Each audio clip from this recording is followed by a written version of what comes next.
If you've been following the news at all, you've probably noticed like a constant stream of headlines about children's health in America. Oh, absolutely. We're talking about rising rates of chronic diseases like obesity, asthma, diabetes, even behavioral disorders. It's a lot to take in. It is. And frankly, it can feel incredibly overwhelming just trying to keep up. It truly is. The data is stark, and the concern is, well, it's widespread across the country. Yeah. What often feels missing, though, is a clear path through all that noise to understand what's actually being done at a federal level, and maybe more importantly, how effectively. And that's exactly our mission today. This deep dive is kind of your shortcut to understanding a really important federal effort aimed at tackling this crisis head-on. Right. We're going to unpack a comprehensive review of something called the Make Our Children Healthy Again, or MAHA assessment. Our sources for this deep dive are primarily the Abundance-Based MAHA review and its associated reports. And these aren't just, summaries. Yeah. They critically evaluate MAHA's initial proposed solutions through a truly unique and, I think, fascinating lens. Yeah, it really is. Our goal is to extract the most important nuggets of knowledge and surprising insights, helping you understand not just what the problems are, right, but how a new framework proposes to fix them, and maybe where MAHA's initial approach might be strengthened for even greater impact. Okay, let's start with MAHA's core diagnosis then. Yeah. The MAHA report lays out 4 principal drivers behind America's childhood chronic disease crisis. Okay. First, there's the dramatic shift toward ultra-processed foods. Mm-hmm. The stuff that comes in packages loaded with sugar and additives. Right, ubiquitous stuff. Yeah. And then the cumulative burden of environmental chemical exposures. Oh. Everything from pesticides to flame retardants that our kids are exposed to, daily. Everywhere. Third, the psychosocial and physical effects of digital age lifestyle changes, which, let's be honest, we can all probably relate to in some way. Absolutely. And fourth, what MAHA identifies as the over-medicalization of pediatric care. This is essentially a tendency to lean maybe too heavily on medical interventions and pharmaceuticals. Mm-hmm. Sometimes overlooking the broader lifestyle and environmental factors that contribute to health. So that foundational understanding is pretty key to everything that comes next. And what's truly illuminating here is how the abundant analysis framework comes in to review MAHA. It centers on 4 interconnected dimensions. Right. Think of them as foundational pillars for building truly effective and lasting public health programs, not just, quick fixes. This is where it gets really interesting. So the first dimension is all about holistic wellness. Yes. It's about looking at physical, emotional, social, and environmental health together as a complete picture. Instead of in separate silos. Exactly. It's about understanding the whole child and their entire environment. Exactly. The second dimension focuses on resource leverage. This isn't about finding new money for everything necessarily, but strategically using existing assets. We're talking about things already thriving in communities like faith-based organizations, local farmers, schools, youth coalitions, local businesses. Stuff that's already there. To maximize reach and impact, it's about being smart with what you already have. And the third one, community empowerment. This feels absolutely crucial. It really is. It's about ensuring that the people actually affected, parents, students, neighborhood residents, are co-creators of solutions. Not just recipients. Right. They have real roles in planning, implementing, even evaluating these programs. Yes. It's definitely not just a top-down mandate. And finally, sustainability. This ensures that programs aren't just like one-off projects. Right. They don't just disappear after a year. Exactly. They're designed with durable funding mechanisms, clear policy integration, and built-in capacity for long-term scale. It's about making sure that changes stick and can truly grow over time. So when you hear about these dimensions, what stands out to you already? It feels like a much more grounded approach. It does. It feels more holistic, more practical in some ways. Throughout this deep dive, we'll walk through each of MAHA's problem areas, seeing how this abundant analysis critique spots the missing pieces and then offers more robust, deeply community-driven solutions. Sounds good. Let's start with a big one MAHA identified: the shift to ultra-processed foods. Okay. And MAHA did a commendable job here, let's be clear. It effectively highlights the alarming increase in children's consumption of these industrially formulated products, and connects it directly to rising obesity rates and specific health markers. They brought solid data to the table, which is a great starting point. So MAHA had the data down, the numbers. But when the abundant analysis came in, what key areas did it suggest MAHA might have overlooked or underestimated when it came to ultra-processed foods? That's a great question. One major blind spot, according to the review, was that MAHA's focus felt too narrow. It was mainly looking at nutritional metrics like calories or sugar. Just the labels, sort of? Kind of. And it shockingly revealed that even with all that data, they were still missing the entire emotional and social landscape of why kids eat what they eat. Things like stress, family mealtime dynamics, or even, aggressive marketing influences. The context was missing. That's a huge potential oversight. What about existing local efforts? Did MAHA connect effectively with those? Well, the review suggests not sufficiently. While MAHA correctly referenced federal nutrition programs, it largely missed opportunities to partner with, say, local farmers markets, cooperative gardens, or school-based programs already doing amazing work on the ground. Right, the stuff already happening. Exactly. And its proposed top-down educational campaigns lacked mechanisms for parents, teachers, or youth to co-create nutrition curricula that actually reflect local food cultures and needs. So, less community input again. And it also didn't specify built-in funding commitments for the long haul, which, as we said, is vital for any program survival sustainability issue. So how did the abundant analysis propose we turn these gaps into opportunities for real change around food? What were their big ideas for truly helping kids eat better using that framework? They had some really powerful, practical ideas, for instance, under holistic wellness, instead of just pushing nutritional guidelines. Yeah. They emphasized things like hands-on cooking clubs for kids and families, peer mentorship programs, and family-centered food literacy workshops. Getting people involved. It's about getting at the why and how of healthy eating, making it a positive shared experience. I like that. And when it came to leveraging existing community strengths, that resource leverage piece, what did they suggest? They recommended formalizing public-private partnerships with local farms, grocers, and volunteer coalitions. Imagine mobile markets bringing fresh produce right to neighborhoods. Oh, wow. Or pediatric clinics actually writing prescriptions for families to fill at local stores or markets. That's creative, tapping into what's already there and building on it. Exactly. And to truly empower communities, community empowerment, making sure people have a real voice. Absolutely crucial. The analysis mandates creating neighborhood nutrition councils. Okay. Made up of parents, students, dietitians, faith leaders, local stakeholders. Yeah, actual community members. Right, to co-design and adapt interventions. It's about genuine local ownership, giving people a seat at the table to shape solutions that work for their community. And for these changes to actually stick and grow over time, that sustainability aspect, how did they approach that for food? They urged MAHA to establish a multi-tiered funding model. So combining federal grants with matching contributions from state agencies, foundations, private sponsors. Blended funding. Blended funding, yes. Yeah. They also propose integrating performance metrics like actual reductions in ultra-processed food purchases, maybe increases in home-cooked meals, directly into state health department reporting systems. So you can track progress. And creating an online platform for sharing best practices across the country, making the success visible and scalable. Think about your own community listening to this.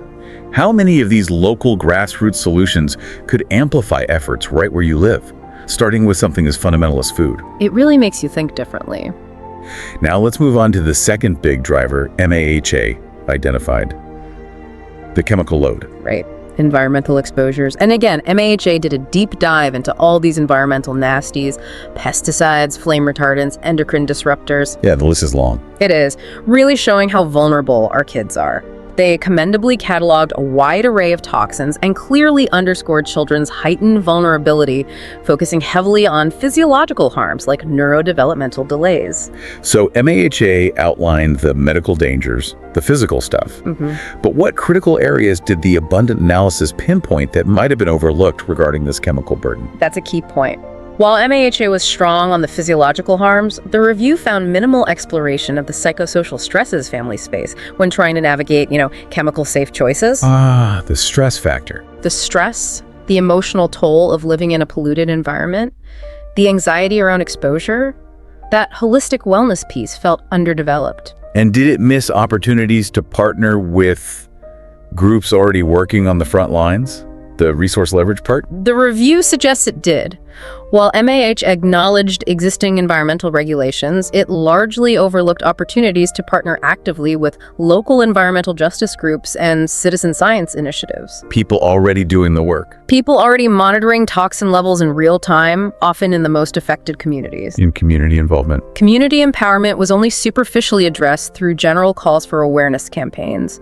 There weren't concrete mechanisms proposed for involving neighborhoods directly in exposure mapping or advocacy efforts. So awareness, but not necessarily action or power. Kind of. And the sustainability aspect was also underdeveloped. Proposed tighter regulations lacked, sort of, a clear implementation timeline or dedicated funding for ongoing community monitoring and enforcement. So if we're talking about strengthening this area, how did the Abundant Analysis recommend we empower families and communities to actively protect themselves from these chemical exposures using their framework? They had some really innovative ideas here too. For holistic wellness, they suggested integrating environmental health education directly into school curricula, pairing scientific literacy with advocacy training so students can actually participate in citizen monitoring projects. Wow, getting kids involved in testing. Imagine kids testing their own local water or air quality. It builds understanding and agency. That's fantastic. And what about using existing resources for this? Resource leverage. For that, they proposed forming collaborative grants that unite state health departments, local universities, and grassroots organizations. Bringing everyone together. Yes, to fund things like community testing labs and maybe even rapid response cleanup teams, bringing scientific capabilities directly to the people who need them most. And getting the community truly involved in the decision-making. Community empowerment. Absolutely. For community empowerment, the analysis says MAHA should establish neighborhood advisory councils with real budgetary authority. Real money, real power. To prioritize exposure remediation projects and engage directly with regulatory agencies. This gives local residents a powerful voice in shaping their own environmental safety. And ensuring this isn't just a fleeting effort, but a lasting change. Sustainability. For sustainability, the analysis recommends creating an environmental health trust fund, maybe seeded by public-private contributions for long-term monitoring and enforcement. Okay, a dedicated fund. Right. It also suggests embedding periodic reviews of chemical exposure data into the Commission's mandate and launching an online portal with transparent data visualizations and community feedback loops. Transparency and keeping track. It's about transparency and continuous vigilance. This raises such an important question for everyone listening. How can everyday people become active participants in protecting their environment and their children's health? It's clearly not just about what the government does, it's about community action. It empowers a different way of thinking about it. Next up, the digital age behavior changes. MAA flagged this too. Yes, and MAHA's exploration of behavioral health in the digital age correctly identified the decline in physical activity and the rise in screen-related psychosocial challenges. That's a critical starting point. They nailed the problem statement there. Pretty much. They identified the decline in physical activity, the screen time issues, but where did the Abundant Analysis suggest MAH might have fallen short in understanding the full impact of digital life on kids? Well, their holistic wellness approach, according to the review, stopped short of fully addressing the interconnectedness of digital engagement with things like sleep quality, social skills development, and even family dynamics. The ripple effects. Exactly. It's more than just screen time hours. Yeah. It's about how these screens impact a child's entire ecosystem, their whole well-being. So it's not just about turning off the screen, but understanding that broader impact. What about the existing resources that could help? The resource leverage. Precisely. From a resource leverage standpoint, the report referenced federal physical education guidelines, but failed to really tap into existing youth sports leagues, park and recreation departments, Things kids are already doing. or even technology companies themselves. Imagine tech firms co-sponsoring active lifestyle apps or gamified fitness challenges as part of their social responsibility. That's an interesting angle. And community involvement. Community empowerment was acknowledged through, say, parent workshops, but MAA didn't really outline structures for things like youth councils or teacher-led digital literacy programs that foster student ownership of the issue. Getting kids involved in the solutions for their own digital lives. Right, and for sustainability, the proposed pilot programs lacked clarity on how results would be measured over time or how multi-year funding would be secured to keep them going.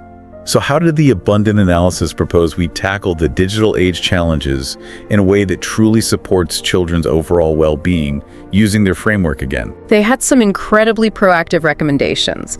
For holistic wellness, they championed comprehensive wellness programs integrated into schools. Like what? Things like daily movement breaks, mindfulness exercises, and structured family unplugged evenings becoming part of the school routine and culture. It's about creating balance in daily life. Building healthy habits right in. And when it came to getting tech companies involved, resource leverage. To effectively leverage resources, the Commission could negotiate in-kind contributions from technology firms themselves. Things like those gamified fitness challenges we mentioned, or app-based activity trackers. Using tech for good, basically. In exchange for positive corporate social responsibility recognition, it could be a win-win. For deeper community empowerment, what was their big idea? They suggested formalizing youth digital wellness councils, giving young people genuine decision-making authority over school device policies, for instance. Letting kids have a say in the rules. And training teachers as facilitators of digital health curricula, ensuring that the people closest to the kids are empowered to guide them. And how do we make these efforts last? The sustainability piece. For true sustainability, MAHA must secure multi-year commitments from education and health agencies. Embedding digital age well-being metrics into both academic performance indicators and public health surveillance systems. Making it part of the regular track. Exactly. They even suggested launching a national digital wellness challenge with annual awards to maintain momentum and, frankly, make it fun and engaging. How many screens are in your home right now? This discussion really isn't just about kids, it's about our whole family's well-being in this digital age. It affects everyone. Finally, let's discuss what MAHA identified as the over-medicalization of pediatric care. Right. And MAHA rightly draws attention to the exponential growth of prescription medications and the expanding vaccine schedule in pediatric care. That's an important observation. However, its initial holistic wellness perspective, according to the review, was maybe a bit truncated by an almost exclusive focus on pharmacological outcomes. Meaning, it didn't sufficiently consider integrative health models like nutrition, physical activity, behavioral therapies that could reduce reliance on medication. Exactly. And offer broader paths to health. Is that right? Precisely. In terms of resource leverage, MAHA highlighted FDA and CDC guidelines, sure, but didn't sufficiently explore partnerships with professional associations, academic medical centers, or even telehealth platforms. Resources that could help scale alternatives. That could support non-pharmacological alternatives at scale. Community empowerment was limited to sort of broad calls for shared decision-making without specific training programs for parents, say. Like navigators. Or concrete protocols for collaborative care planning. And sustainability planning felt weakest here. While the report identified areas for research, it didn't propose clear mechanisms to translate findings into policy changes or ensure ongoing practitioner education in these alternatives. So the abundant analysis clearly saw a significant opportunity here. How did they propose making pediatric care truly holistic and maybe less reliant on medication through their lens? They had a lot to say on this. For holistic wellness, they recommended integrating integrative health pathways, things like nutritional counseling, physical therapy, behavioral coaching, directly into pediatric care guidelines. Making them a standard part of care. Making them a default option, not just an afterthought. It's about finding the right tool for the job, which isn't always a pill. And to expand access to these non-drug options, what do they suggest for resource leverage? They suggested partnering with telehealth platforms to offer virtual integrative medicine consultations, especially in underserved areas. Using tech again. Expanding access to diverse care options that might not be physically available locally. To empower families and give them more agency in their children's care, what was their recommendation for community empowerment? For community empowerment, the report recommends creating Parent Health Navigator program. Ah, there it is. Complete with certification standards and funding support. These navigators can guide parents through treatment options, help them ask the right questions, and advocate for non-drug interventions. Making families true partners in care decisions. Exactly. And how do we ensure that this shift towards more holistic care actually becomes the norm, not the exception? The sustainability question. For sustained impact and sustainability, MAHA must advocate for policy changes that require continuing medical education, or CME, in deprescribing and integrative care models. Training for doctors. And tying it directly to provider licensure renewal. They also proposed establishing a national registry to track prescribing patterns and patient outcomes. Data again? Enabling transparent monitoring and accountability across the board. You see what's working, what's not, where the trends are. This raises such an important question for all of us. What does truly holistic care look like for our families? And how can we advocate for it? It's clear that a fundamental shift in mindset might be needed, moving beyond just treating symptoms. It really challenges the status quo. Okay, let's try and unpack this and connect the dots across all these areas we've discussed. Yeah. First, it's worth highlighting the shared strengths of MAHA because it wasn't all gaps. No, absolutely not. The report demonstrated a robust commitment to evidence-based analysis, drawing on extensive epidemiological data. This rigorous grounding gives its findings serious credibility. Indeed. And what's particularly striking is how MAHA successfully elevated this issue to the highest levels of government. That signals a rare alignment of political will and public concern, which is huge. That's not easy to achieve. No. And its multi-sectoral approach spanning nutrition, environment, education, and healthcare shows a fundamental understanding that these are complex, interconnected problems requiring coordinated responses, not isolated solutions. Despite all this strength, though, a consistent recurring gap we've seen across every area, highlighted by the abundant analysis, is MAHA's underemphasis on lived experiences and cultural contexts. Yes. It outlined sound policy levers, but often lacked mechanisms for adapting interventions to local food traditions, neighborhood environments, or even specific family dynamics. Exactly. You can have the best federal plan, but if it doesn't involve and reflect the local voices, the local realities, it risks falling flat. It's hard to make change stick if it doesn't resonate locally. Yeah, top-down doesn't always work. And additionally, MAHA's recommendations often stop short of specifying durable funding streams or clear metrics for long-term evaluation. This raises critical questions about whether successful pilots can withstand political realignments or budget cuts, Threatening their sustainability. Exactly. So what does this all mean for making these federal efforts truly effective? The abundant analysis bridges these strengths and gaps by recommending truly integrated strategies for success. Right. It suggests embedding participatory governance structures, like those neighborhood health councils and youth advisory boards we talked about, within each program area. Making it standard practice. This ensures that high-level directives are interpreted, tailored, and championed by local stakeholders. Real buy-in. And further integration can be achieved by leveraging technology platforms using tech to share best practices, aggregate real-time data, and facilitate peer learning among schools, clinics, community groups across the country. Connecting the dots digitally. And by aligning federal funding with matching grants from private foundations and corporate partners, that blended financing model again, it creates much greater resource leverage and reduces reliance on single-source appropriations. Makes it more resilient financially. A final, powerful, integrative opportunity lies in adopting a unified measurement and reporting system. The dashboard idea. Exactly. By creating a centralized dashboard that tracks key indicators, things like reductions in ultra-processed food consumption, declines in toxicant biomarker levels, improvements in physical activity and sleep, prescription rate trends, MAHA can foster cross-sector transparency and accountability. It means clear, quantifiable targets for progress so we can actually see if what we're doing is working and adjust course if needed. Now, looking ahead, the abundant analysis also lays out a pretty practical roadmap for the MAHA Commission with short, mid, and long-term actions. Yeah, it gets concrete. In the short term, they recommend rapid deployment of evidence-based pilot programs in selected communities. Getting started quickly. Right. Think mobile produce markets, neighborhood environmental testing, or digital wellness curricula implemented right in schools. Getting things moving. This phase also includes forming a cross-sector task force for real-time problem solving and sharing lessons learned quickly between pilot sites. Learning as you go. For midterm planning. The focus shifts to scaling up the models that prove successful through policy integration. Making it law. Working with state legislatures to codify successful initiatives into law, maybe SNAP enhancements, chemical monitoring rules, school wellness standards, and negotiating strategic partnerships for matching funds to help scale. And building capacity. Critically, yes. Creating certification programs for community health navigators and nutrition council facilitators is also key here.